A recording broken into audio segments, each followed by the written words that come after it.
Àwa ni Allah fẹ́ wa, àwa ni Allah fẹ́ o. Ó ṣe wá lóore pàtàkì ju kèfèrí lọ. Allahu ṣe wá lóore pàtàkì ju kèfèrí lọ. Allah ṣe wá lóore pàtàkì. Òṣùbà rere o. Àwa mọ Ọlọ́hun lọ́kan, àwa ò mọ Ọlọ́hun mẹ́ta lọ́kan. Àwa ni Allah fẹ́ wa, àwa ni Allah fẹ́ o. Ó ṣe wá lóore pàtàkì ju kèfèrí lọ. Mo sì mọ Ọlọ́hun lọ́kan, mo sì ò mọ Ọlọ́hun mẹ́ta lọ́kan. Àwa ni Allah fẹ́ wa, àwa ni Allah fẹ́ o. Ó ṣe wá lóore pàtàkì ju kèfèrí lọ. Jésù mọ Ọlọ́hun lọ́kan, Jésù ò mọ Ọlọ́hun mẹ́ta lọ́kan. Àwa ni Allah fẹ́ wa, àwa ni Allah fẹ́ o. Ó ṣe wá lóore pàtàkì ju kèfèrí lọ. Torí ètò kálejò kan làwa ń ṣe Allah, kálejò kan làwa ń sọ Allah. Àwa kì í tako ẹ̀sìn, kálejò kan làwa ń ṣe Allah. Ká mọ Ọlọ́hun lọ́kan bí Jésù ṣe sọ fún wa, ká mọ Allah lọ́kan bí Muhammad ṣe sọ fún wa. Ká mọ Ọlọ́hun lọ́kan bí Mósè ṣe sọ fún wa. Ká jùpájù ẹsẹ̀ wa sí ẹ̀sìn Ìsìlámù. Ìwà ni ó kù wá kù, ìwà ni ó kù wá kù. Ohunkóhun tá lè dá ká fi gbẹ́sìn yìí ga. Ọpẹ́ tọ́ sí Ọlọ́run, àìṣọpẹ́ f'Olúwa tó kà wá kẹ́rù ẹ̀ tó mọ̀nà. Èyí tọ́pẹ́ ọpẹ́ ni, tó kà wá kẹ́rù ẹ̀ tó mọ̀nà. Èyí tọ́pẹ́ ọpẹ́ ni. La ṣe ní gbé Bíbélì rẹ, gbé Kùránì rẹ, òdodo ti dé. Sókà fún pé ẹ o Ìsìlámù, ẹ̀sìn tó mọ́ tónítóní. Gbé Bíbélì rẹ, gbé Kùránì rẹ, òdodo ti dé. Sókà fún pé ẹ o Ìsìlámù, ẹ̀sìn ọ̀kan ṣoṣo. Gbé Bíbélì rẹ, gbé Kùránì rẹ, òdodo ti dé. Sókà fún pé ẹ o Ìsìlámù, ẹ̀sìn tó mọ́ tónítóní. Gbé Bíbélì rẹ, gbé Kùránì rẹ, òdodo ti dé. Sókà fún pé ẹ o Ìsìlámù, ẹ̀sìn ọ̀kan ṣoṣo. أعوذ بالله من الشيطان الرجيم. بسم الله الرحمن الرحيم. وبه نستعين. والصلاة والسلام على سيدنا محمد وعلى آله وصحبه ومن والاه.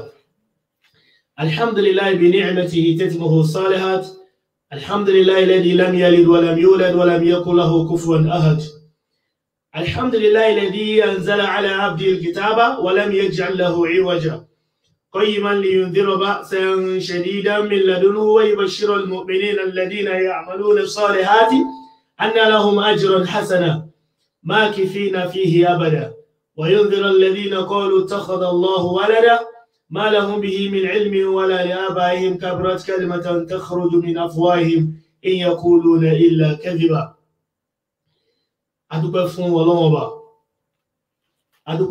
Ọlọ́run Ọba lẹ́ẹ̀kan sí. Ọlọ́run Ọba tí adúpẹ́ fún, ọba tí ó mọ̀ọ́mọ̀ tó dá wa sáyé láti fẹ́ ká dá nǹkan tó fẹ́ ká dá. Ọlọ́run Ọba yìí òun ló ṣe gbogbo nǹkan ní méjì méjì tó wá ṣe ara ẹ̀ ní ẹyọ kan. Ọba tó dákú tí ò ní kú, ọba tó dá ọrùn tí ò ní sùn, ọba tó dá oúnjẹ tí ò ní jẹ. La ta'khudhuhu sinatun wala nawm. Ẹ̀rí Ọlọ́run Ọba ní la ta'khudhuhu sinatun wala nawm. Òǹgbẹ ò ní dé bá Ọlọ́run á bèèrè pé yóò wá tiẹ̀ sùn.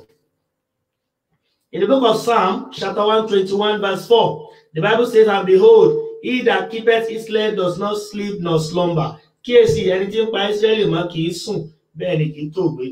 atọ́rọ̀ kí a ti gẹ̀ fún Ànábì wa Muhammad sallallahu alaihi wasallam, Ànábì tí Ọlọ́run bá fi ṣe òpin àwọn Ànábì tó ṣe wípé lẹ́yìn Ànábì mi ò ní dé mọ́, Ànábì tó ṣe wípé Ọlọ́run fún ní the final book and the last testament, Ànábì tó ṣe wípé tó bá di jọ́ gbẹ̀ndẹ̀ àlìkíyámà yóò tún ṣìpẹ̀ fún wa. Ìkẹ́ Ọlọ́run àti Ọlọ́run orí ajẹ́jẹ́ tán Ọlọ́run kó máa bá Ànábì náà àti àwọn ará ilé rẹ̀ àti àwọn sàhábà rẹ̀ àti gbogbo àti àárín ní ẹ̀rí kan òjíṣẹ́ Ọlọ́run bá náà ti di ọjọ́ kan yawma la yanfa'u malun wala banun illa man ata Allaha bi qalbin salim. Yawma la yanfa'u malun wala banun, ọjọ́ kan, ọjọ́ tó ṣe wípé gbogbo tá a bá ní kankan ò ní wúlò ńbẹ̀. Owó wa ò ní wúlò, ọlá wa ò ní wúlò, ìmọ̀ wa ò ní wúlò, ọgbọ́n wa ò ní wúlò, gbogbo certificate tá lọ gbà ní school ìkankan ò ní wúlò ńbẹ̀, personality wa ò ní wúlò, dúkìá tá kójọ ò ní wúlò, owó ò ní wúlò, ọmọ ò ní wúlò, ilẹ̀ ò ní wúlò, aṣọ ò ní wúlò, gbogbo tó wù ká ní kó máa jọ wá lójú ìkankan ò ní wúlò ńbẹ̀. Illa man ata Allaha bi qalbin salim, àyàfẹ́ tí Ọlọ́run bá fún ní ọkàn àlàáfíà. Àti gbogbo àwa tí àwọn wà láti ilé káàkiri gbogbo àgbáńlá ayé pẹ̀lú gbólóhùn tí ó dáa jùlọ, Ọlọ́run ní assalamu alaikum wa rahmatullahi wa barakatuh. Mo kí àwa tí àwọn orí ètò látorí àfáàwà Tajudeen Ọlájídé wa alaikum salam wa rahmatullahi wa barakatuh. Mo kí màmá wa Habibat Ọmọ́tóyọ̀sí Mustapha wa alaikum salam wa rahmatullahi wa barakatuh. Ẹ káàbọ̀ wọn. Mo kí ọ̀gá mi Adéyẹmí Abdulaziz Bámidélé Arrahman wa alaikum salam wa rahmatullahi wa barakatuh. Mo kí ọ̀gá mi Fadilatu Sheikh Ridwanullahi Abọlọ́rẹ́ Ibrahim láti ìlú Amẹ́ríkà lọ́hùn wa alaikum salam wa rahmatullahi wa barakatuh. Ahlan Sheikh. Bákan náà mo kí bàbá wa Adéyẹmí Abdulaziz, mo kí gbogbo wa tí a wà ní orí ètò ní alẹ́ yìí wípé orí ajẹ́jẹ́ tọ́tọ́ Ọlọ́run kí ó mọ bá gbogbo wa gbé. Last week we were discussing about issues, and one of it was that we were debunking a cleric who said we can pray in Jesus' name. And this was what we are treating that took much of our time. And alhamdulillah, we're able to, at least, we got to a reasonable extent that no doubt everyone will know that even biblically, not to talk of Islamically, no one could pray in Jesus' name. And if anyone does, then is a kafir. He becomes an infidel as regards what the Bible says about it. And we are saying in all ramifications that there is no single place in the Bible where Jesus has ever instructed any of his disciples to pray in his name. The only area tó wà ní ìgbà tí Paul ń sọ̀rọ̀, ó ní orúkọ Jésù, ó ní kí gbogbo eékún kó máa wólẹ̀. Ní orúkọ Jésù, gbogbo eékún kó máa wólẹ̀, kí gbogbo ahọ́n sì máa jẹ́wọ́. Ó jí ọ̀rọ̀ yẹn ni. Ọ̀rọ̀ yẹn kì í ṣe tiẹ̀, ó jí ni. Ọ̀rọ̀ yẹn inú Old Testament ló wà. Ibẹ̀ ni a sì ti kọ́kọ́ bẹ̀rẹ̀. Ó jí ọ̀rọ̀ yẹn lò ni. Mo fẹ́ tú àṣírí ẹ̀ lálẹ́ kí n tó wọnú program. Torí pé you see Paul, like we always explain, he was the one who turned everything upside down. He was the one who changed the orientation of these people. He was the one who changed everything Jesus brought, and he changed his teachings and his way in totality. And that was why the disciples, they find it so difficult to know which is the right path. Follow me to the book of Isaiah, chapter 45. Yes, verse 23. Book of Isaiah, chapter 45, verse 23. I have sworn by myself, the word is gone out of my mouth in righteousness, and shall not return, that unto me every knee shall bow, every tongue shall swear, or shall confess. Whichever. Ọ̀rọ̀ yìí yóò ti wà nínú Old Testament. Paul kàn jí ọ̀rọ̀ yẹn lò ní, torí pé in tó fẹ́ ṣe náà ni pé ó fẹ́ ṣì àwọn ọmọlẹ́yìn Kristi lọ́nà. Ló fi sọ fún ọpọlọ ní mo ti sọ wípé kí gbogbo ní orúkọ mi kí gbogbo eégún kó máa wólẹ̀, so lórúkọ Ọlọ́run ni kì í ṣe lórúkọ Jésù. So but because gbogbo àwọn Àṣàfà Abíọ́dún Adéwùmí wa alaikum salam wa rahmatullahi wa barakatuh, you are recognized, sir. So eléyìí ló fà á ló fi jẹ́ pé Paul ó succeed lórí àwọn Christians púpọ̀ láti change gbogbo nǹkan tí wọ́n gbé lọ, àlónìí ló fi jẹ́ pé kò yé wọn náà mọ́. Tẹ́ bá ń wo Sẹ̀lẹ́, tẹ́ bá ń wo Kérúbù, tẹ́ bá ń wo Tipa Life, tẹ́ bá ń wo Jọrọ Jíìmù, tẹ́ bá gbogbo wọn bẹ́ẹ̀ wọn ò ní bára wọn ṣe torí pé kí ni o oníkálukú ń ṣe lọ́tọ̀ọ̀tọ̀ ni. Today inshallah, before we go into the program, I would like to remind us of ABK Consultancy Limited, tí wọ́n wà ní number 10 Awoniyi Elemo Street off Airport Road, Ajao Estate, Isolo. Ti sọ fún wa wípé tá a bá fẹ́ lọ kàwé lókè òkun, wọ́n ràn wá lọ́wọ́ in any country of our choice. Tá a bá ti fẹ́ lọ kàwé, wọ́n ràn wá lọ́wọ́ débẹ̀. So Ọlọ́run sì lè bá a ṣe ká parí iṣẹ́, ká parí iléèwé, ká máa ṣiṣẹ́. Ayé kó jẹ́ pé fúnra ara wọn náà ni wọ́n ti ẹ̀lọ́yà máa ṣiṣẹ́, àbí Ọlọ́run tún lè bá a ṣe a lè máa ṣiṣẹ́ and at the same time ká máa kàwé. Ṣùgbọ́n wọ́n kúrò ní 419, wọn ò ní gbájú wa, wọ́n ràn wá lọ́wọ́. Kì í ti ẹ ṣe pé gbogbo àsìkò yìí tí gbogbo ẹ ti yí papọ̀, kọ́lọ́bọ̀ wà lè kọ́lá kó dúró tó. Bákan náà, after that we have solar beams, any kinds of solar wọ́n bá wa ṣe. Kódà láti ń sọ̀rọ̀ ìbáyìí náà ń dà wá láàmú ibi tá a wà yìí torí issue díẹ̀ tá a ní, àmọ́ kọ́lọ́ ń ṣàánú wa. So mo dẹ̀ sọ fún wa ní last week wípé àwọn solar beams tó bá fún wa ní nǹkan tó ní issue, wọ́n ó gbé mi fún wa títí dìgbà tó fi jẹ́ pé wọ́n fi repair ìta. Mo dẹ̀ sọ fún wa nínú tí ń pa country wa lọ ni pé there's no maintenance culture and service in Nigeria. Ló jẹ́ pé tí ọ̀nà bá bàjẹ́ yóò bàjẹ́ tán pátápátá, wọ́n ti ṣẹ̀ṣẹ̀ award ẹ̀. But then pé wọ́n ti award maintenance along tó bá ti ní any issue báyìí náà làwọn èèyàn mọ̀ tí wọ́n mọ̀ dúró tí wọ́n mọ̀ ṣe kọ́lọ́ọ̀bà lè kọ́lọ́kọ́ mọ́ ṣe dáadáa fún wa.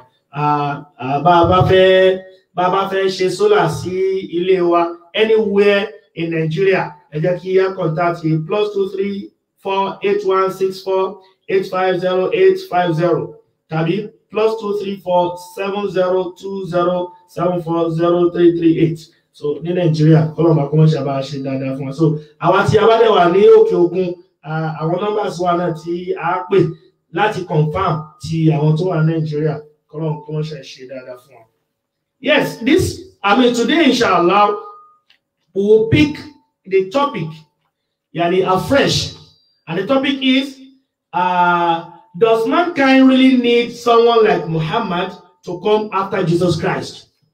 Ẹni pé mo ní eléyìí òun ní article tí mo rí ṣẹlẹ̀ kejì nígbà tí mo kọ́kọ́ wo wá sí bí 14 minutes wípé a lè fi orúkọ Jésù ṣàdúà.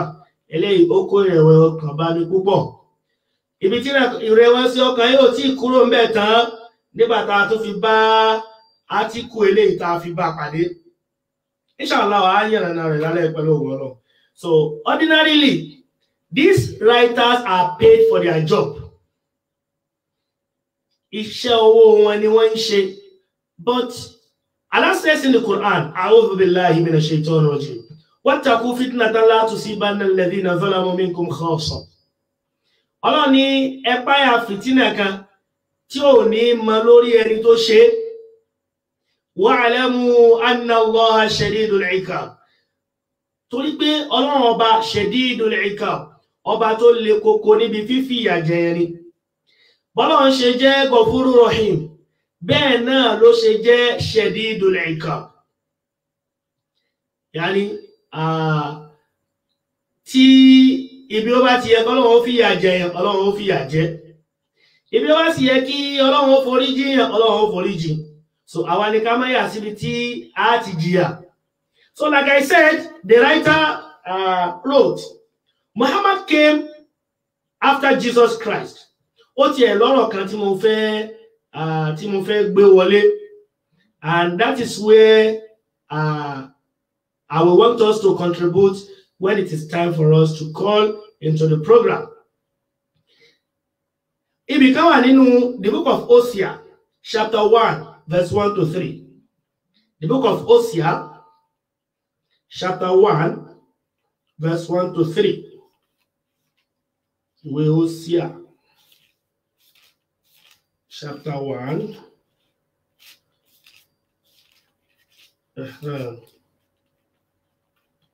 The book of Hosea, chapter 1, verse 1 to 3. The word of the Lord that came unto Hosea, the son of Beri, in the days of Uzziah, Jotham, Ahaz, and Hezekiah, kings of Judah, and in the days of Jeroboam, the son of Joash, king of Israel. The beginning of the word of the Lord by Hosea. And the Lord said unto Hosea, Go and take unto thee a wife of whoredoms and children of whoredoms, for the land hath committed great whoredom, departing from the Lord. So he went and took Gomer, the daughter of Diblaim, which conceived and bore him a son. Bíbélì ní níbẹ̀rẹ̀ àbí ní àtẹ̀kọ́ṣe ọ̀rọ̀ Ọlọ́run sì tọ̀ Hósíà wá. Olúwa sì wí fún Hósíà pé lọ nísinsìnyí kí o sì lọ fẹ́ àgbèrè obìnrin kan fúnra rẹ̀ kí o sì bí ọmọ àgbèrè jọ, nítorí tí àgbèrè ti pọ̀ ní orílẹ̀ náà. Nígbà náà ni Hósíà sì lọ mú Gomer, ó sì fẹ́ Gomer ní ìyàwó, ó sì bí ọmọ fún. Now the question is, Bíbélì ní Ọlọ́run instruct Hosea tí í ṣe ìránṣẹ́ rẹ̀ pé kó lọ fẹ́ alágbèrè obìnrin, ó sì bí ọmọ àgbèrè jọ nítorí pé àgbèrè ti pọ̀ lórí ilẹ̀. Now the question is, can this be from God? Ìyẹn ni mo fẹ́ káwọn èèyàn contribute lé lórí. Ẹ má gbàgbé o pé the book of 2 Timothy chapter 3 verse 16, Bíbélì ní gbogbo ọ̀rọ̀ inú ìwé yìí ó wà fún ìkọ́ni, ìtọ́ni àti for correction àti gbogbo ẹ̀. So ṣé ìkọ́ni ló wà fún ni àbí ìtọ́ni? Kí ló ń kọ́ wa? Kí ni tó ń put reference? Ṣé káwọn náà lọ máa fálágbèrè obìnrin ni àbí báwo? Mo fẹ́ ká deliberate lórí ẹ̀ tó bá yá. Now let's go into the article. Muhammad came after Jesus. Does mankind really need someone like Muhammad to come after Jesus Christ?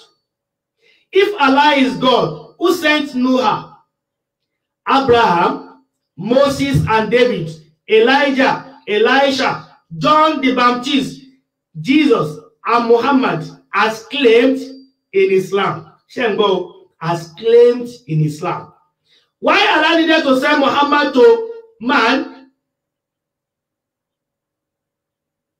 after Christ Jesus, who lived a holy life and taught mankind how to stop doing all sinful things? Bẹ́ẹ̀ni ẹ ṣe gbé ọ̀rọ̀ nìyẹn. Ẹ ṣe tọ́lọ́wọ́ fi wá rán irú èèyàn bí Ànábì wa Muhammad sallallahu alayhi wa sallam tó fi wá rán wáyé. Nígbà tó ṣe wípé Ànábì wa Isa alayhi salatu wa salam, the so-called Jesus, lọ́dọ̀ tí wọ́n lọ́hùn, he has lived a holy life and taught mankind to stop doing all sinful acts. Ó sì pàṣẹ fáwọn èèyàn pé ó kọ́kọ́ gbégbé sí ayé tó dáa. Ó sì tún pa àwọn èèyàn láṣẹ àbí ó ṣí àwọn èèyàn lọ́wọ́ kúrò níbi ẹ̀ṣẹ̀. So nígbà tí Jésù ṣe lè kí ni Ànábì sallallahu alaihi wasallam kí ló ń wá? Now this is applicable to all prophets too. Gbogbo àwọn ànábì Ọlọ́run kí làwọn náà ń wá?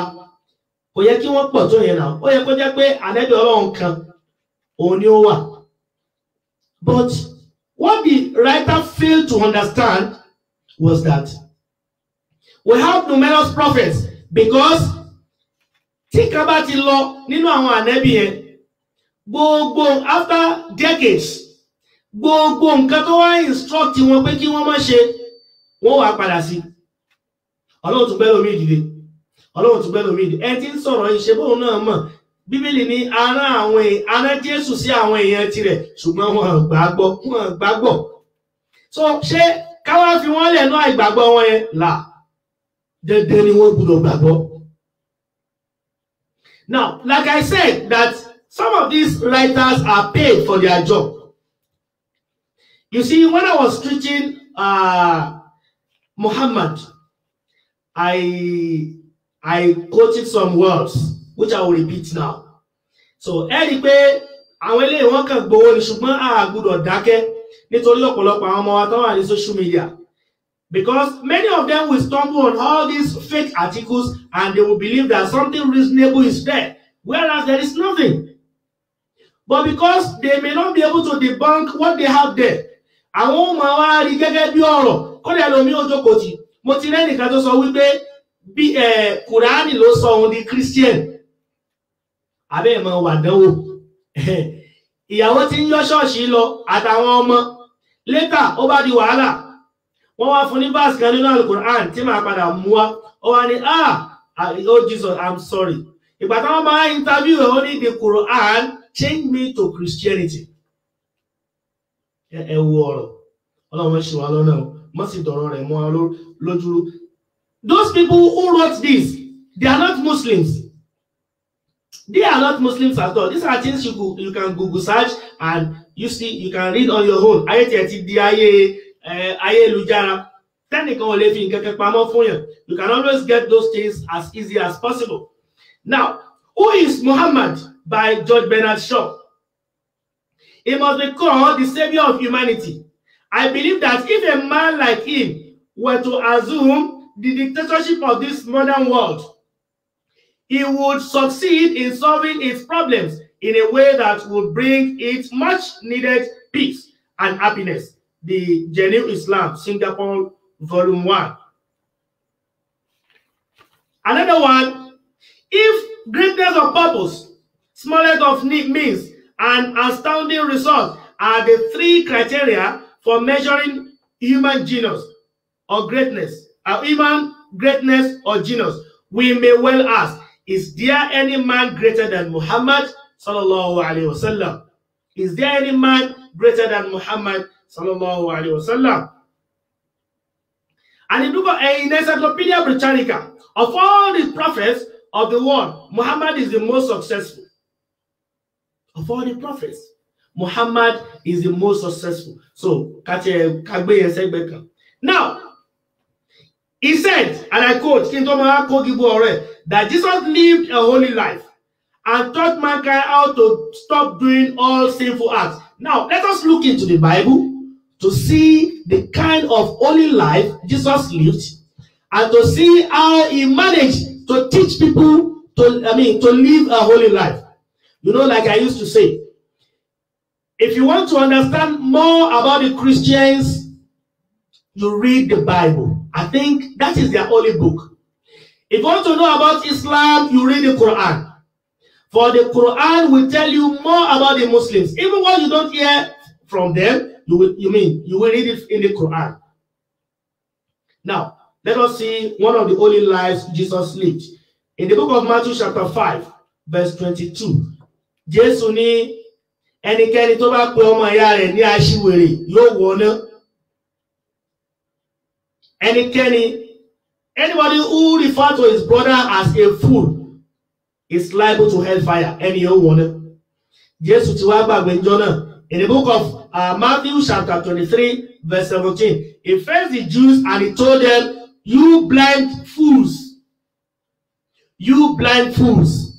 Meanwhile, before this problem occurred, he has already taught us who the Jews are, and the Sadducees and the Pharisees. In the book of that Matthew chapter 20, verse 1, the Bible says the Sadducees and the Pharisees and the Sadducees are the representative of Mosaic law.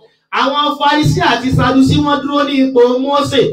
Ohunkóhun tí wọ́n bá ń wí fún yín pé kẹ́ ẹ ṣe, tí wọ́n bá kọ́ yín ẹ máa ṣe wọ́n. Ṣùgbọ́n they only say but do not follow. That is only the problem they have. They tell you to do something, but they will never do it. Now, Jésù ní ní Matthew 5:22 tẹ́nìkan bá pè yín ní aṣiwèrè, tẹ́nìkan bá pè ọmọ ìyá ẹ̀ ní aṣiwèrè, is liable to hellfire. Ẹni ẹ̀ ó wọ̀ náà. Now he said in Matthew chapter 23 verse 17, you blind fools, ẹ dákun kí ni ó ṣẹlẹ̀ sí Jésù? What do you think will happen to Jesus Christ when he taught us that we must not refer to anybody as being a fool? Now he refers to some set of people as a fool. What do you think will happen to him? Christian kan jẹ́ sọ pé yóò wọ lẹ́nu, subhanallah, lẹ́nu ẹ̀. Ó nítorí pé òun náà ló fún wa ní fọ́múlà wípé anybody tó bá sọ pé aṣiwèrè lèèyàn yóò wọ náà. Jésù ti wá gbàgbé, ó wá rí fásitì àwọn ṣó ní ẹ̀yìn òpònú aṣiwèrè. Ó ní ó máa wọ náà nìyẹn. Ẹ̀ẹ́dì pọ̀ ẹlẹ́nu mùsùlùmí lẹ́lẹ́. Now, another holy life that Jesus lived, in Matthew chapter 21, verse 19, Jesus was hungry. And he told his disciples, don't worry, there is a particular fig tree there. When we get there, we shall surely eat. But unfortunately, when they got there, the Bible says, it was not the time for the fig to bear fruit. Kì í ṣàsìkò tó yẹ kó so ni, kì í ṣàsìkò tí fíìgì ẹ̀ tábọ̀ bẹ́ẹ̀ ń so ni. Jésù kan wò kíni, Jésù wá sọ pé ó unto you. Jésù sì gbégi yẹn ṣépè, and the Bible says the tree withered immediately. Lójú ẹsẹ̀ igi yẹn sì wọ́wé. Jésù ṣépè fún igi. So that's one of the holy lives that he lived, and he taught us to do the same. Àwọn ọmọlẹ́yìn ẹ̀wọ̀n wò pé this is too hard, this is too harsh. And Jesus told them, you can do more than this if you have the Holy Spirit. You just ask a mountain to shift and enter the ocean, and it will obey. Shall our holy life tí Jésù ṣó tó gbé nìyẹn.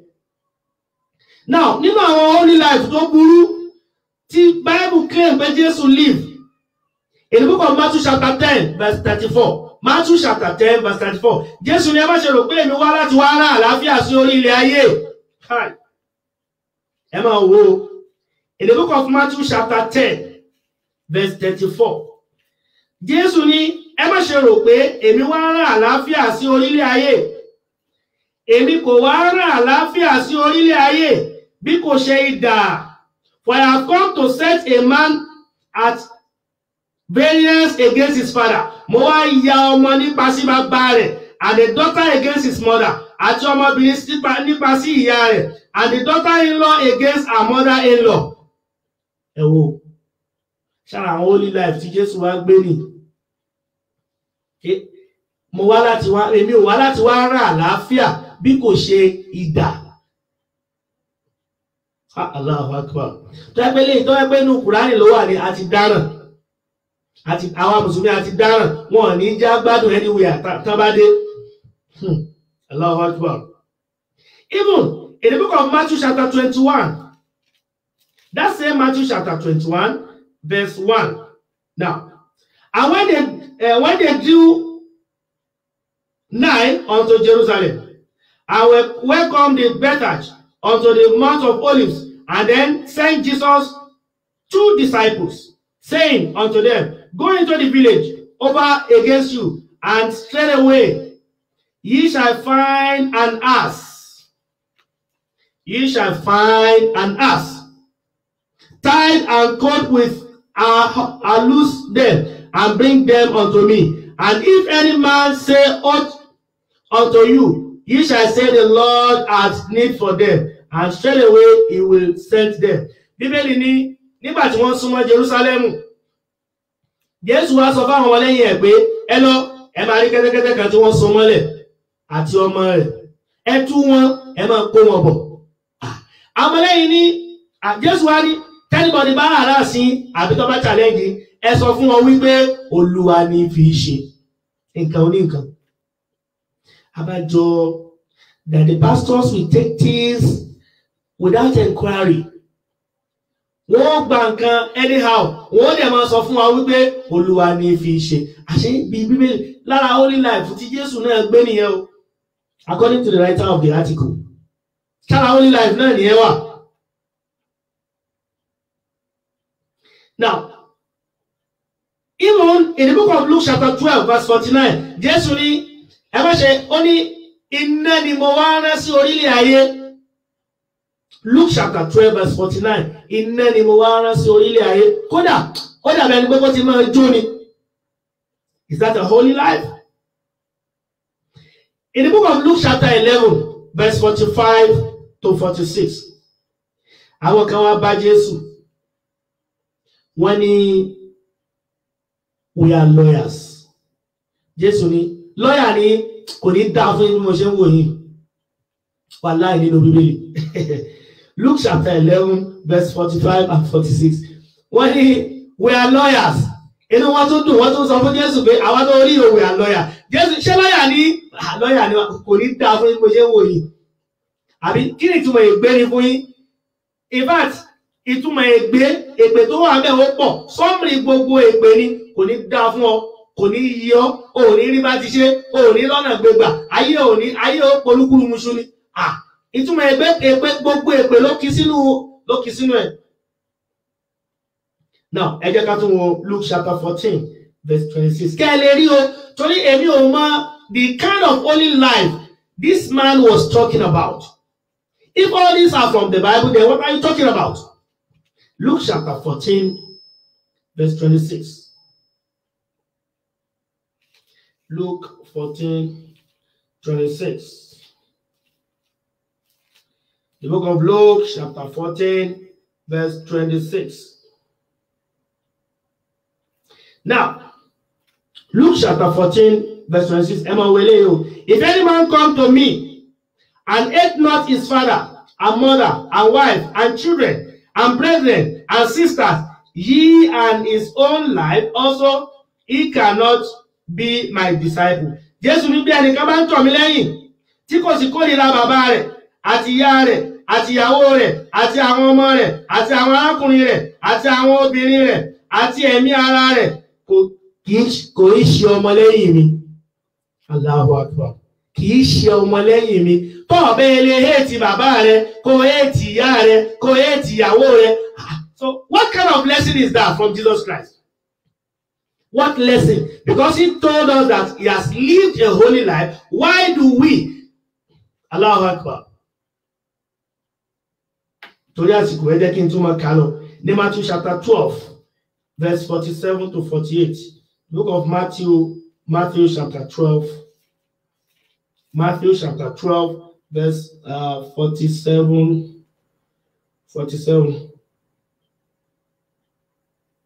Now, Emma go. Then one said unto Jesus, behold, thy mother and thy brethren stand without, desiring to speak with thee. But he answered and said unto him that told him, who is my mother, and who are my brethren? And he stretched forth his hand towards his disciple and said, behold, my mother and my brethren. For whosoever shall do the will of my Father, which is in heaven, the same is my brother, sister, and mother. Wọ́n ní ìyá Jésù wá bá Jésù. Ó sì fẹ́ rí ẹnìkan wá lọ jíṣẹ́ fún lólé pé master, màmá rẹ̀ àtàwọn àǹtí rẹ̀ mọ̀ wá ń tà. Ló bá ní ta ni ìyá mi, ẹ wo ọ̀rọ̀ àbùkù láti ẹnu ànábì Ọlọ́run. Àgbà pé Jésù sọ bẹ́ẹ̀ because in táwọn ráìtà Bíbélì sọ nìyẹn. Ó ní who is ta ni ìyá mi, ta làwọn irọ́ ẹ̀yin tẹ́ dúró ẹ̀yin ni. Ṣé irú ọ̀rọ̀ bẹ́ẹ̀ ṣé holy life nìyẹn? Is that a holy life?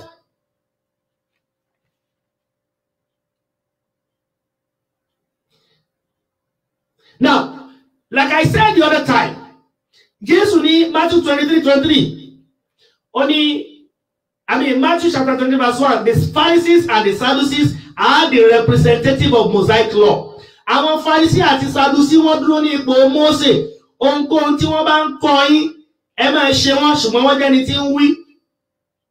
Wọn kàn kí ń tẹ̀lé ni. Inú wa bí Jésù ńjọ́ náà lọ́hùn. Ní Matthew 20:23, Jésù bẹ̀rẹ̀ sí gbé wọn ṣépè.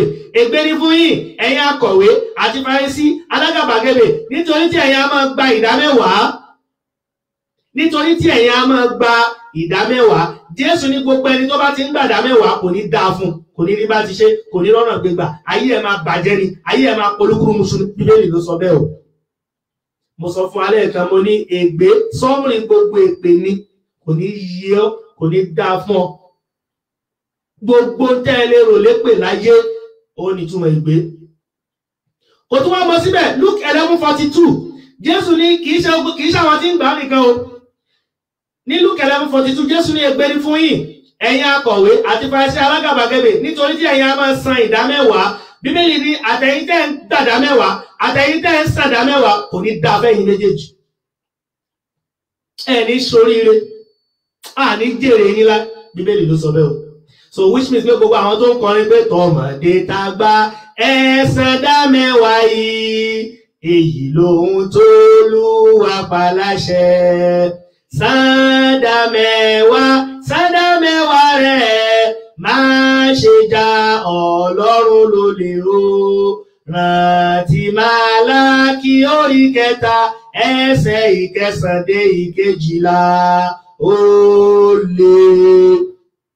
Olè òróró kínkínní tí ń bẹ nínú ẹran, tó bá ti fọ́ mẹ́ran ò wá bà gbogbo rẹ̀ jẹ́. Òróró ní ìdámẹ́wàá rẹ̀, má ṣe pa mọ́ra.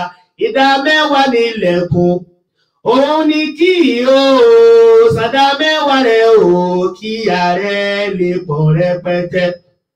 Jésù ló wúlẹ̀ o. Ibi tá fi wá tún round the off lábala yẹn, ibi tó lágbára díẹ̀ ni ní Luke chapter 6.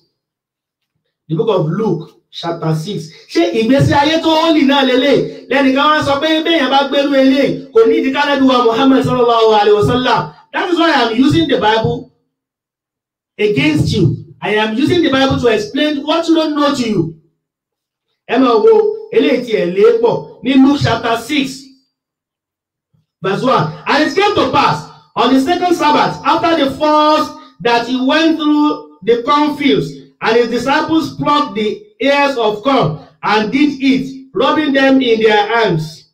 And certain of the Pharisees said unto them, Why do ye that which is not lawful to do on the Sabbath days? And Jesus answering them said, Have you not read so much as this, that David did when himself was hungered, and they which were with him? Àwọn ọmọlẹ́yìn wọ́n ní níjọ́ sábàtì kan náà bá wọ oko àgbàdo alágbàdo, wọ́n bá bẹ̀rẹ̀ sí ń fi ọwọ́ ra àfọwọ́rá ni wọ́n ṣe ń jọ náà. Bíbélì ni wọ́n bẹ̀rẹ̀ sí ń fi ọwọ́ ra ọkà jẹ, àfọwọ́rá ni wọ́n ṣe. Kì í wá ṣe pé wọ́n jẹ ọkà yẹn nìkan, ó tún wá jẹ́ ní sábàtì dé ọjọ́ tí ò ti ẹ̀yẹ kan ṣe irú nǹkan bẹ́ẹ̀. Àwọn Farisí wá challenge wọn pé ẹ mọ̀ bàjẹ́ o, ẹ tún wá ń ṣe nǹkan ẹ̀fà àkọ́kọ́ náà ẹ jalè. Ẹlẹ́ẹ̀kejì ó lè tẹ́ tún wá jà, ó tún wá jẹ́ ọjọ́ tó yẹ kẹ́ ẹ máa sinmi tí ò yẹ kẹ́ ẹ jáde. Jésù wá rẹ̀ sí dífẹ́ǹdì olè, ń dífẹ́ǹdì àwọn ọmọ rẹ̀ tó jalè. Jésù wá ní ọ̀gbẹ́ni kó sì lọ́jọ́. Ìwọ òkà náà pé Dáfídì náà ṣerú ẹ̀rí ni níjọ́ tẹ́bí pò wọn àtàwọn ọmọlẹ́yìn ẹ̀ táwọn olú tẹ́ḿpù tó lọ ń jẹ àkàrà tí wọ́n lẹ́tọ̀ọ́ sí. Ẹ dákun ṣé tó yẹ kó fi dáhùn yẹn. Wọ́n ní ọmọ yìí wọ́n ní ká pawọ́pọ̀ ká bó lè wí. Àtún wá sọ pé ṣébi tó náà fi nǹkan rẹ̀ sí ṣébi tó dáa ni. Ẹ rí i pé a máa encourage àwọn yẹn ni. Nígbà táwọn èèyàn jalè tán lọ mú nǹkan oní nǹkan, tọ́gà wọn tún wá sọ pé àwọn kan tí wọ́n kọ́ ṣerú ẹ̀. Dáfídì náà tó jáde bí Ọlọ́run, òun náà ti dánrú ẹ̀ wò ṣerú holy life tá a máa gbénu, tá a máa defend irọ́. These are there in the Bible. Luke chapter 6. Check. Now, anyone could challenge and tell us the kind of holy life tó wà nú eléyìí tó jẹ́ pé ó wọ́ọ̀dì láti emulate, pé èèyàn ti máa ń tẹ̀lé orú gbogbo tá a kà yìí o, kí ló ẹni ẹ̀ kó jáde.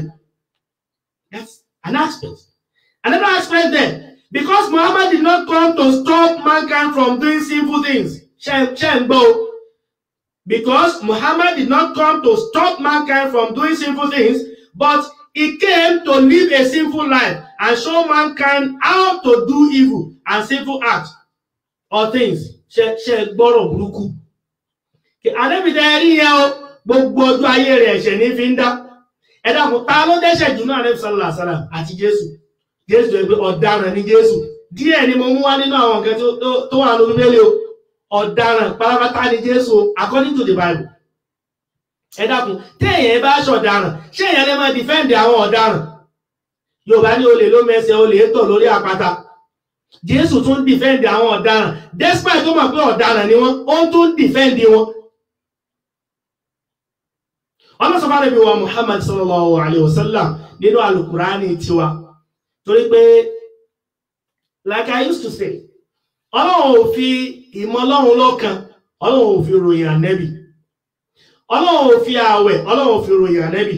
Ọlọ́run ò fi zaka, Ọlọ́run ò fi ròyìn Ànábì. Ọlọ́run ò fi hajj, Ọlọ́run ò fi ròyìn rẹ̀. Ọlọ́run ò fa ààwẹ̀ ròyìn Ànábì. Kí Ọlọ́run fi ròyìn Ànábì? Ìwà. In Quran chapter 33, Surah Al-Ahzab, verse 21, Ọlọ́run ní laqad a'udhu billahi minash shaitanir rajim. Ọlọ́run laqad kana lakum fi rasulillahi uswatun hasanah liman kana yarju Allaha wal yawmil akhir wa dhakara Allaha kathira.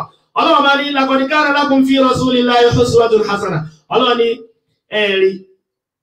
Ó ń bẹ láàrin yín o, nínú yín o, òjíṣẹ́ wa tó ṣe wípé ó ní ìwà rẹ̀ dáa jù. Fún gbogbo ẹnikẹ́ni tó bá bẹ̀rù Ọlọ́run, tó fẹ́ padà sọ́dọ̀ Ọlọ́run ọba. Liman yarju Allaha liman kana, fún ẹni tó ṣe wípé ó fẹ́ ṣẹ́rí padà sọ́dọ̀ Ọlọ́run ọba. Kí irúfẹ́ ẹni bẹ́ẹ̀ wa dhakara Allaha kathira, kó yá máa rántí Ọlọ́run ọba púpọ̀. Ẹnikẹ́ni tó bá mọ̀ pé òun fẹ́ ṣẹ́rí padà sọ́dọ̀ Ọlọ́run, kí irúfẹ́ ẹni bẹ́ẹ̀ kó máa rántí Ọlọ́run ọba púpọ̀. Ẹ̀wọ̀n nǹkan Ọlọ́run fi wà ròyìn Ànábì sallallahu alaihi wasallam. Ẹ rí pé ọ̀pọ̀lọpọ̀ àwọn tó gba Islam náà, ìwà ni Ànábì ni wọ́n fi gba Islam. Kẹ́nìkan wá dé lónìí kó máa sọ fún wa wípé ẹ̀ṣẹ̀ Ànábì pọ̀. Tẹ́ṣẹ̀ Ànábì bá pọ̀ ni àwọn ọ̀jọ̀gbọ́n tó ròyìn rẹ̀ ìwọ̀n ní ròyìn ẹ̀. These are things you find in the net. And tẹ́ bá wo biography gbogbo àwọn tó kọ́ they are non-Muslims. Tẹ́ṣẹ̀ Ànábì bá pọ̀ ní kò lè gbogbo àwọn kẹ́ ò difficult káwọn èèyàn tó mọ̀ pé àìlè yìí òpùrọ̀ ni. Ṣùgbọ́n Ọlọ́run bá mọ̀ ó fi wọ́n fi ròyìn Ànábì. Kódà níbi kan Ànábì ní bu'ithtu, agbẹ́mìdìde láti wá perfect àwọn ìwà. Àìmọye nǹkan míì tó ṣe wípé ordinary tó wá pé ọmọ èdè ènìyàn ni a nílé gbà mọ́ra. Sàbẹ̀ kan ó gbé lọ́dọ̀ Ànábì, ó ní ọdún 10 ni mo lò lọ́dọ̀ Ànábì. Ànábì ò sì complain níjọ́ kan. Sallallahu alayhi wa sallam. Ànábì ò complain níjọ́ kan. Ṣé wọ́n lè ṣe?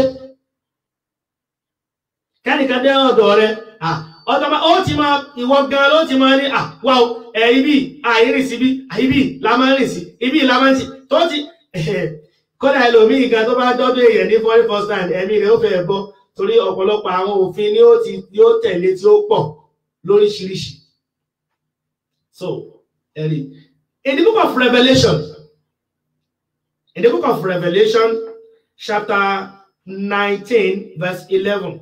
Revelation chapter 19 verse 11. Ẹ jẹ́ ká fi yẹn gbáǹdì.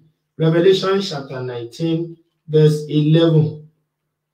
The book of Revelation chapter 19 verse 11. And I saw heaven opened, and behold, a white horse, and he that sat upon him was called Faithful and True, and in righteousness he judged and make war. Ẹ máa wo, wọ́n ní ẹni sì wò, ọ̀run ṣí sílẹ̀, mo sì rí ẹṣin funfun kan, ẹni tí ó jókòó lórí rẹ̀ ni à ń pè ní olódodo. Àbí bẹ́ẹ̀ ni kọ́ Faithful.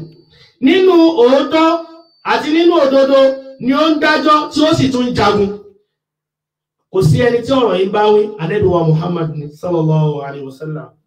Bíbélì tún ròyìn ẹ̀ bẹ́ẹ̀.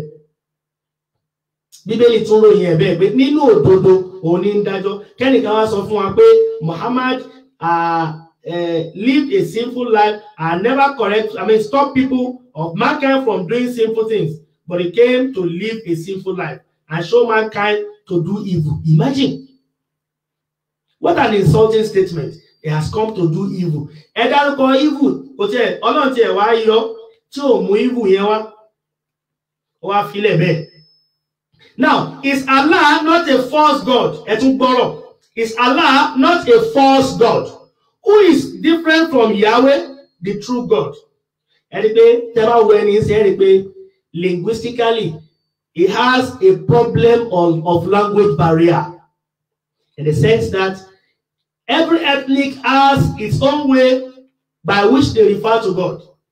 Kódà nínú Yorùbá wa yìí, a pè ní Ọlọ́run, àwọn Igbo wọ́n á pè ní Chineke, àwọn Hausa wọ́n á pè ní Ubangiji, àwọn kan Osanobua àti bẹ́ẹ̀ bẹ́ẹ̀ lọ. So àwọn Lárúbáwá wọ́n á pè Ọlọ́run ní Allah, and that is the name. The English will say God. Èdè wo ni Yahweh, èdè wo ni Eli, èdè wo ni Elon. These are the ways by which they refer to God. Only the Chinese ṣe ń pè Ọlọ́run àti bẹ́ẹ̀ bẹ́ẹ̀ lọ. So, and you will discover that this person is suffering from what I call theological confusion. Kò yé ni. Nígbà tí wọ́n ní Allah. Now I said, look, as if even after Christ Jesus, who came and did work of redemption to mankind, Muhammad taught mankind killing. Imagine. Jesus came to do the work of redemption. Now, like I used to say, the basic thing that upholds Christianity is crucifixion. And when you are able to destroy crucifixion, there's no Christianity. In the book of 1 Corinthians chapter 15, verse 12 to 18, bí ìjẹ́ bí àwọn bá ń wàásù Jésù pé ó jíǹde kúrò ní òkú, èé ṣe tí ọ̀pọ̀ yìí fi ń wí pé kò àjíǹde òkú kò sí, bí àjíǹde òkú kò bá sí, a jẹ́ pé a kò jí Kristi dìde. Bàbá wa jí Kristi dìde, ẹ wà sínú ẹ̀ṣẹ̀ yín síbẹ̀, pẹ̀lú gbogbo àwọn tí ó sùn lọ́kàn àyà Jésù wọ́n ṣègbé. If you read the 1 Corinthians chapter 15, verse 12 to 18. So, which means pé gbogbo àwọn tó ń kọrin fún wípé tọmọdé tagbá tí wọ́n kọrin fún pé àtìgbé bàbá relé, àtìgbé bàbá relé, àtìgbé bàbá relé, àmàlẹ́kọ̀ọ́ wà yí padà. Àtìgbé bàbá wọ̀nà, àtìgbé bàbá wọ̀nà, àtìgbé bàbá wọ̀nà.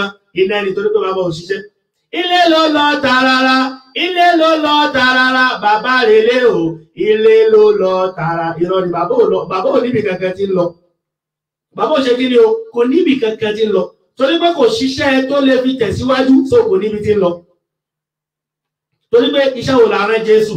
In the book of Luke chapter 4, verse 43, and Mark chapter 1, verse 38, Jesus said, I should not hesitate to preach the gospel to other cities also for this purpose. Imagine, I should not hesitate.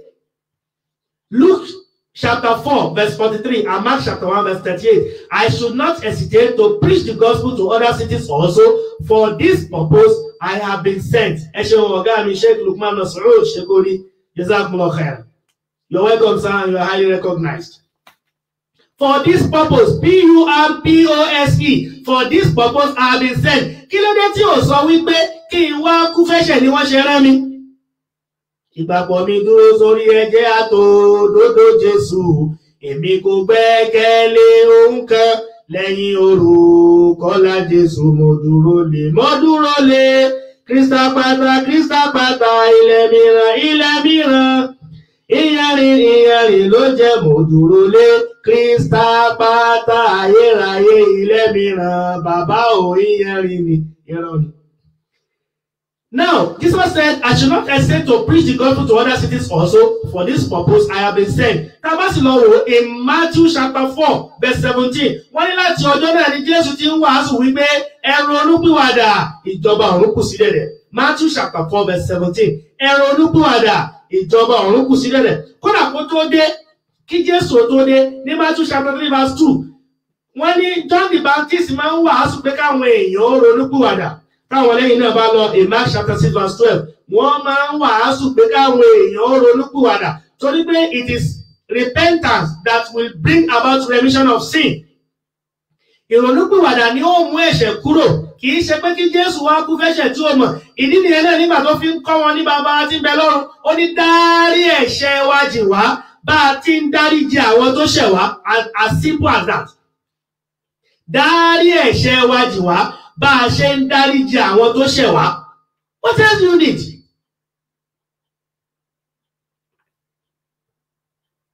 Now, kí n tó kúrò ńbẹ̀, kí n kàn ṣàlàyé bí ikú tí Jésù kú gangan.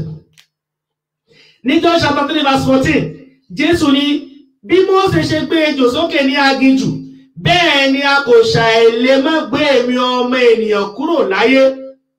Bí Mósè ṣe gbé Jésù lọ kúrò, àbí Mósè ṣe gbé ejò sókè ní aginjù, bẹ́ẹ̀ náà ni a ṣe gbé èmi ọmọ èèyàn kúrò láyé.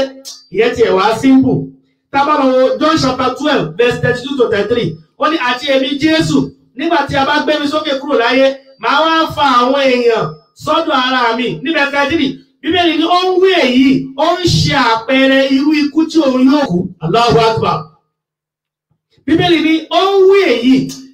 John chapter 12 verse 32 and 33. Jésù ní àti èmi Jésù, tí a bá gbé mi kúrò sókè sáyé, màá fa àwọn èèyàn sọ́dọ̀ ara mi. Ó ń wí èyí, ó ń ṣe àpẹẹrẹ irú ikú tí òun yóò kú. Ìyẹn ni pé ikú gbígbé sókè kì í ṣe ikú àgbélébùú, ikú ọ̀daràn. Wọ́n yẹ pákó fún Jésù, wọ́n gbé Jésù sókè. So, the writer continued, Muhammad taught mankind killing.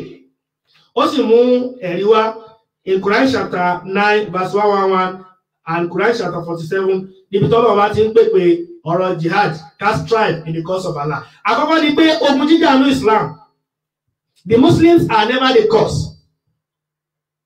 And all the wars fought by the Muslims are defensive wars, not offensive wars. Defensive wars ni they were only fighting to defend themselves. Nítorí pé àwọn ẹ̀tá Islam, wọ́n wà ní Ànábì sallallahu alaihi wasallam, Ànábì mú Quran lọ́wọ́ ọ̀tún báyìí, àbí ó mú Quran lọ́wọ́ òsì báyìí. Ó wá mú ìdà lọ́wọ́ ọ̀tún báyìí pé gbogbo ẹnikẹ́ni tí ó bá ti gba nǹkan tó wà ní ìwé igbó, yuktad, ẹ̀pa.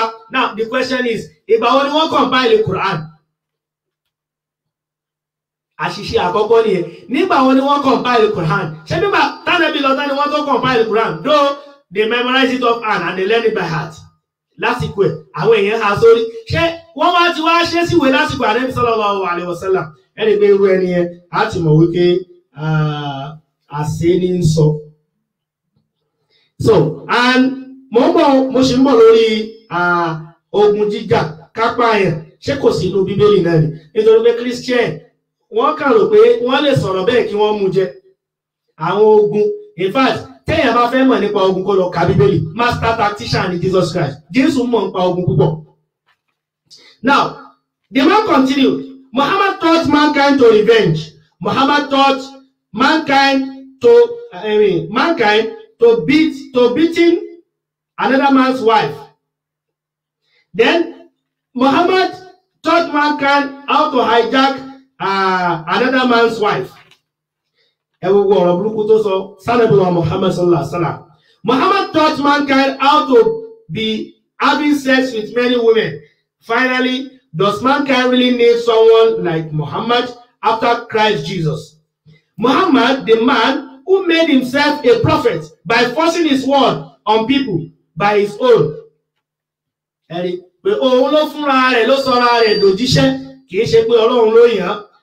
Muhammad destroyed 359 idols, mostly housed in the Kaaba. He gave Muslims one God named after his father, Allah. The name Allah is an idol. Bàbá rẹ̀ òun gangan ní jẹ́ orúkọ òòṣà ní Allah. Ìdí ni ẹ̀dọ́ fi sọ bàbá rẹ̀ ní Abdullahi, ẹrú òòṣà tí ń jẹ́ Ilahi. Àwọn náà la máa ń sọ wípé la ilaha illa Allah. So ilaha pé tó bá yẹ pé a fẹ́ dórúkọ yẹn gangan tó bá Abdul ẹrú Ọlọ́run yẹ ká jẹ́ Abdul Allahu. Kò yẹ kó jẹ́ Abdullahi. Ẹ ti rí pé irú ẹni yẹn ó ti sọnù torí pé kò gbédè Lárúbáwá. So tó bá gbédè Lárúbáwá ni yóò mọ̀ pé tá a bá ti Abdul wọlé síbi orúkọ Ọlọ́run yóò padà gba kẹ́sítọ̀ ní níparí. So Abdullahi, Abdul Hakimi, Abdul Razaki, Abdul Wahabi. So kò yé wọn. Now ẹ jẹ́ wá padà sí Owani. He gave his Muslim one. Okay, Muhammad destroyed 359 idols, mostly housed in Kaaba. He gave Muslim one God named after his father, Allah. the one true God of Islam, the idol of Hubal. The idol of Hubal. Òòṣà ni wọ́n ń pè ní Allah. Tẹ́ wá sọ́dọ̀ Ọlọ́run. Ọlọ́run dájọ́. Ṣùgbọ́n ẹ jẹ́ sáré wọnú ogun jíjà nínú Bíbélì. Ṣé wọ́n jagun nínú Bíbélì?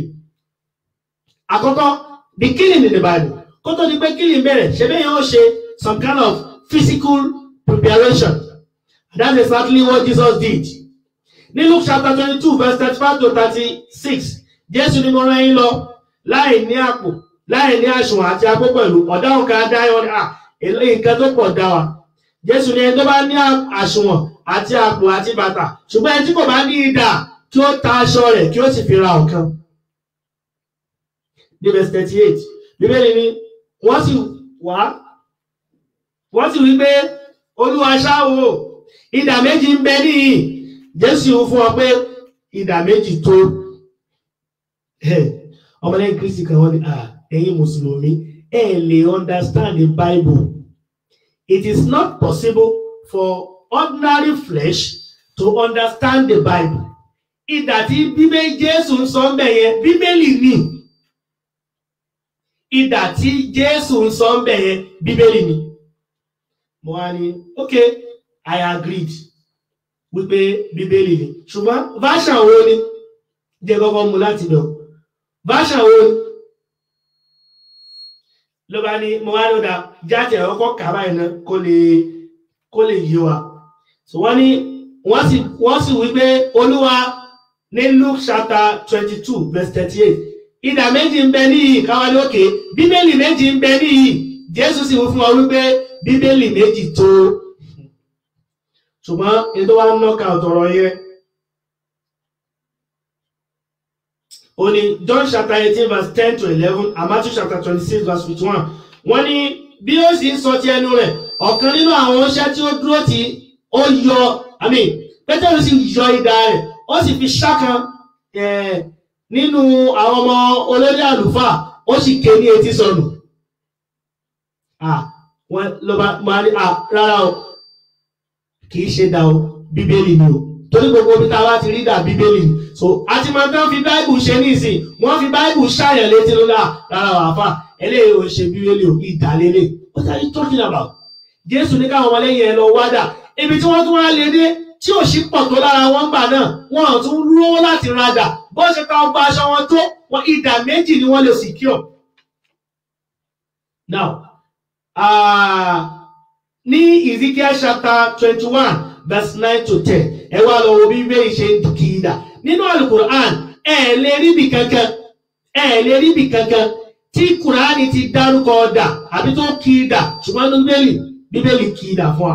Bíbélì ní Ezekiel chapter 21 verse 9 to 10. A sword is sharpened, polished to flash like lightning, to be put in the hand of a killer. Nínú Bíbélì wa ń kì í dà. Tó bá yẹ pé inú Al-Qur'an ní gbogbo eléyìí wà ní àwa Mùsùlùmí ní lè rìn mọ́. Let me just mention few of where killing is stated in the Bible. Yet your come to Jesus ní Luke chapter 19 verse 27. In the book of Luke chapter 19 verse 27, Jésù ní gbogbo àwọn ọ̀tá mi wọ́n ní tí wọn kò fẹ́ kí n jọba lé wọn lórí, ẹ mú wọn sí yìí kẹ́sì máa pa wọn lójú mi. Jésù ló sọ bẹ́ẹ̀. Ọlọ́run wàláhì Jésù ló sọ bẹ́ẹ̀ nínú Bíbélì. Gbogbo àwọn ọ̀tá mi wọ́n ní tí wọn kò fẹ́ kí n jọba lé wọn lórí, ẹ mú wọn sí yìí kẹ́sì máa pa wọn lójú mi. Luke 19:27, Jésù ló wí bẹ́ẹ̀. Allahu Akbar.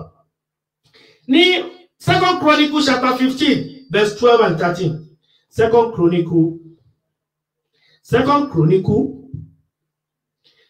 Chronicles chapter 15 verse 12 to 13.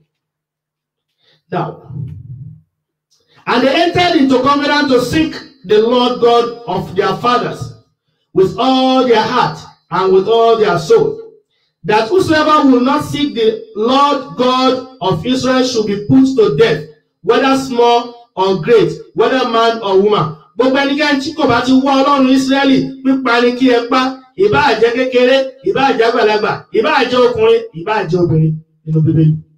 Gbogbo ẹnikẹ́ni tó bá ti wọ Ọlọ́run mìíràn tó yàtọ̀ sí Ọlọ́run Ísírẹ́lì, pípa ni kí wọ́n pa nínú Bíbélì.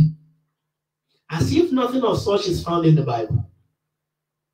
Because when the Christians are speaking, they talk authoritatively, they speak as if there is no other book except that Bible. Well, there are lots. And in fact, a lot of things they do not understand.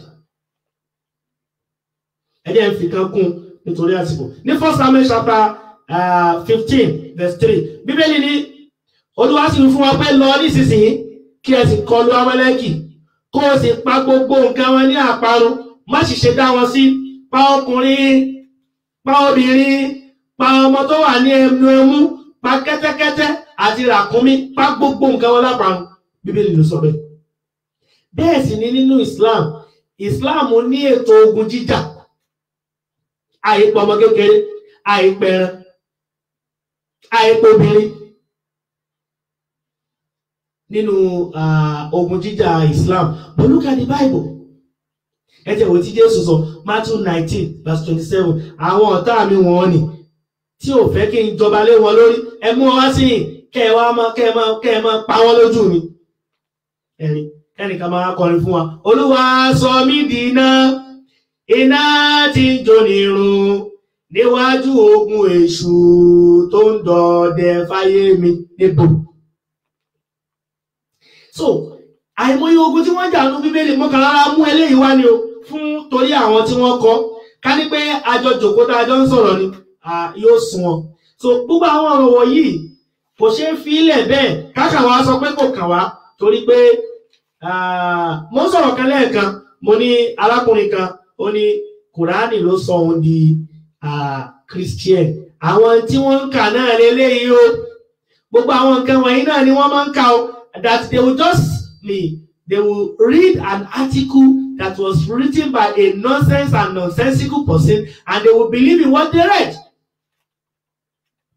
Torí pé fẹ̀kẹ̀tẹ́lẹ̀ ọ̀lẹ ni wọ́n ní nǹkan ṣe, wọ́n wá fẹ́ máa wá nǹkan tó pé they will lean upon láti sọ pé nǹkan báyìí ni mo kà, nǹkan báyìí ni mo rí. And whereas ìgbà tẹ́ bá máa scrutinize nǹkan tí wọ́n láwọn rí òfúùtù ẹ̀rí àti àti òníkan ẹ̀rí kọ́lọ́mù bá lè kí ọlá kó mọ́ ṣì wá lọ́nà. And this is how far about the person who said, do we really need Muhammad? Yes, we need Muhammad. Torí pé àwọn ọ̀ràn tí Jésù dá, according to the Bible itself, àwọn ọ̀ràn tí Jésù dá, Muhammadu ló wá tán. Gbogbo ọ̀ràn tí Jésù dá pátá, Muhammadu ló wá tán rẹ̀. Muhammadu yìí náà ló jẹ́ ká mọ̀ pé Jésù ànábì Ọlọ́run. Torí pé ìbáṣe wípé Muhammadu ò wá ni, àwọn Mùsùlùmí ò bá tiẹ̀ ní mọ̀ tí wọ́n ń pè ní Jésù rárá. Ànábì ló ṣàlàyé Jésù fún wa. Kódà ọ̀pọ̀lọpọ̀ nǹkan táwọn Christians ò mọ̀ nípa Jésù, Ànábì wa Muhammad sallallahu alaihi wasallam ó ṣàlàyé fún wa. There are a lot of things the Christians don't even know about the Bible. Bó ti yẹ jẹ́ pé láti máa sọ pé àwọn Christian ò mọ̀ Jésù táwa Mùsùlùmí. Àwa Mùsùlùmí gan-an la mọ̀ Jésù jù. Tẹ́ ẹ bá fẹ́ mọ̀ nípa Jésù, ẹ lọ ka Quran, wallahi alazim. Kò tó gbàdúrà mi o, máa jẹ́ nǹkan hallelujah. Kò tó gbàdúrà mi, Allah, kò tó gbàdúrà mi o, kò tó gbàdúrà mi. Kò tó gbàdúrà mi o, kò tó gbàdúrà mi. Máa jẹ́ nǹkan hallelujah, kò tó gbàdúrà mi. Màmá jẹ́ ìṣíwí, màmá jẹ́ ìṣìsọ o, máa jẹ́ ń pé Jésù lọ́lọ́run, màmá jẹ́ ìṣìsọ Allah. Màmá jẹ́ ìṣìwí o, màmá jẹ́ ìṣìsọ. Màmá jẹ́ ìṣíwí o, màmá jẹ́ ìṣìsọ. Màá jẹ́ pé Jésù lọ́lọ́run, màmá jẹ́ ìṣìsọ. Àbí Ọlọ́run wà ní kíọ́lá, Ọlọ́run kọ́ ṣe ìjọ síwájú next week lọ. We have to be very careful. We pray to Allah not to mislead us. We pray to Allah to make us stand firm in this religion of ours. We pray to Allah subhanahu wa ta'ala to accept everything we do as an act of ibadah from us. برحمتك يا أرحم الراحمين. اللهم لا تدع لنا ذنبا إلا غفرته ولا هما إلا فرجته ولا دينا إلا قضيته ولا حجة من حوائج الدنيا والآخرة إلا قضيتها يا أرحم الراحمين. ربنا آتنا في الدنيا حسنة وفي الآخرة حسنة وقنا عذاب النار. وصلى الله على سيدنا محمد وعلى آله وأصحابه الأخيار وسلم تسليما كثيرا. اللهم نحن عبادك وابن عبادك وابن عمتك ناصية بيدك ماض فيها حكمك عدل فيها قضاءك. نسألك الله بكل اسم هو لك سميت به نفسك أو أنزلته في كتابك أو علمته أحدا من خلقك أو استأذنت به في المغيب عندك أن تجعل القرآن ربيع قلوبنا ونور صدورنا وجلاء أحزاننا وذهاب همومنا وهمومنا وأبدل في مكان حزن فارحم برحمتك يا أرحم الراحمين. سلمنا من كل الفزع والحزن والهم والغم والضر والشر والفقر والمرض والشقاق والفسوق ومن كل ذي شر ومن جميع مصائب الدنيا والآخرة يا أرحم الراحمين. ولا حول ولا قوة إلا بالله. ولا حول ولا قوة إلا بالله. ولا حول ولا قوة إلا بالله. ẹni bá ní àkú lómi àkú kì í ṣe pé lẹ́tà tó kọ ló gbé sí àṣàṣì oníran wá ìdánlọ tàǹsà. ẹni bá ní àkú lómi àkú kì í ṣe pé lẹ́tà tó kọ ló gbé sí àṣàṣì oníran wá ìdánlọ tàǹsà. Sheikh Miftahuddin Agboro ẹgbẹ́ lẹ́yìn kẹlẹ̀ pẹ̀láyé wa alaikum salam wa rahmatullahi wa barakatuh. ẹni bá ní àkú lómi àkú kì í ṣe pé lẹ́tà tó kọ̀ ló gbé sí àṣàṣì oníran wá ìdánlọ̀ tàǹsà. ẹni bá ní àkú lómi àkú kì í ṣe pé lẹ́tà tó kọ̀ ló gbé sí àṣàṣì oníran wá ìdánlọ̀ tàǹsà. Allahumma amin. mo kí bàbá wa Adébáyọ̀ Sweet wa alaikum salam wa rahmatullahi wa barakatuh. mo kí ọ̀gá mi Sheikh Lukman Mas'ud Shekuruni ẹ káàbọ̀ ẹ kú àtàárọ̀ jazakumullahu khairan. Ọlọ́run yóò bá mi sẹ́yìn ní ẹ̀san olóore tó pọ̀. mo kí gbogbo àtàwà lórí ètò pátá ọlọ́run kan ṣàbàṣẹ́dá. mo kí ọ̀gá mi Aziz Ayinde Rauf wa alaikum salam wa rahmatullahi wa barakatuh. mo kí ọ̀gá wa Àṣàfà Abíọ́dún Adéwuyì ọlọ́run kó bá sẹ́yẹ̀sán lórí wa alaikum salam wa rahmatullahi wa barakatuh. gbogbo àwọn Adéyẹmí Abdul Aziz Bámidélé Arrahman ọlọ́run kó ṣàbà dúpẹ́ fún yín. mo kí màmá wa Habiba ọmọ tó yọ sí Mustapha ọlọ́run kó ṣàbà ṣe dáadáa. mo kí ọ̀gá mi Sheikh Ridwanullahi Abọ́lọ́rẹ́ Ibrahim wa alaikum salam ọlọ́run kó ṣàbà ṣe dáadáa fún yín. ọlọ́run kó ṣàbà gba ìbádà yín wala hawla wala quwwata illa billah. mo kí bàbá wa Tajudeen Ọlájídé ẹkú àtàtàárọ̀ ọlọ́run kó gbà á ní ìbádà fún wa. ọlọ́run kó má dá lò wá láyà títí di ọjọ́ mẹ́jọ tí a tún tẹ̀síwájú níbi tá a dé dúró nítorí pé ìṣí tí a máa rárá wa náà létí ni. ọlọ́run sọ fún Ànábì wa Muhammad sallallahu alayhi wa sallam ọlọ́run ní fadhakkir ọlọ́run ní Ànábì máa rán wọn létí o fa inna dhikra ó rí ìrántí tó rí yẹn o a máa gbé mùmínì ga ni. torí pé bá a bá rárá wa létí bẹ́ẹ̀ tó bá kù díẹ̀ fẹ̀fẹ̀ ká sọ dànù àwọn nǹkan tí à ń gbọ́ yìí yóò máa ṣe wá láǹfààní tó yẹ pé ibi tá a ti fẹ́ tasẹ̀ àgẹ̀rẹ̀ yóò máa ṣẹ́ wa lórí kúrò mẹ́. ẹ̀yin náà wo lóye tá a mú ní last week tí wọ́n sọ fún wa pé ká máa mélòó láti ṣe láti ìsà níbi orúkọ Ọlọ́run tó fi wá jẹ́ pé orúkọ Jésù ló kù tá a fi máa wá bẹ̀ lọ. ẹni pé eléyìí tàbùkù wa púpọ̀ kì í sì ṣe nǹkan tá a sì gbọdọ̀ dákẹ́ sí. bí mo yẹ máa ń sọ Islam recognize personality anybody. so tá a bá pọ́nlé for the fact pé o tí ì tasẹ̀ àgẹ̀rẹ̀ ṣùgbọ́n gbà wá ti kúrò lórí tó yẹ kó wà kódà èèyàn wọ ọnù gọ́tà á wọ ọnù gọ́tà ni.